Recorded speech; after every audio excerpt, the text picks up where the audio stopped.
продолжении темы навигация для колымских речников уже началась. Ее открыли в первых числах июня, после того, как ледоход ушел выше по течению.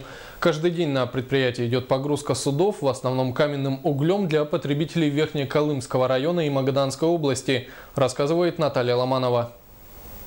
Для речников Колымской судоходной компании сейчас горячая пора. В начале навигации, пока высокая вода, нужно успеть выполнить самое трудное – подняться по малым рекам и участкам Колымы с ограниченным судоходством. Первыми рейсами флот компании доставляет уголь потребителям Верхней Колымы и Магаданской области.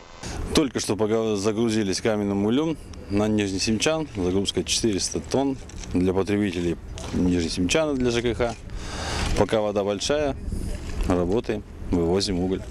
Назад то, что достанется, скорее всего, контейнера или генгрузз для поселка Зарянка и для всей Колымы. Колымская судоходная компания – единственное специализированное предприятие речного транспорта во всем бассейне реки.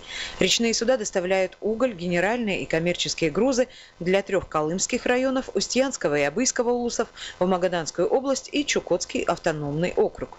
Впереди много работы не только у членов команд, но и представителей других подразделений компании. В данный момент отгрузили группу СК, отгрузили СПНБ, отгрузили каменный уголь, в Семчан отправили контейнера для следующего груза, который пойдет на Зарянку, ну, с Магадана, там, с Якутска. Вот. Суда не простаивают под причалом, идет интенсивная работа. Ну и надеюсь, что навигация удастся у нас, грузчики Колымы не подведут. Перед рейсом члены судовых экипажей в приподнятом настроении. В течение ближайших 5 месяцев их ждет настоящая нужная работа, от которой в конечном счете зависит благополучие жителей северных поселков. Наталья Ломанова, НВК «Саха», Зарянка.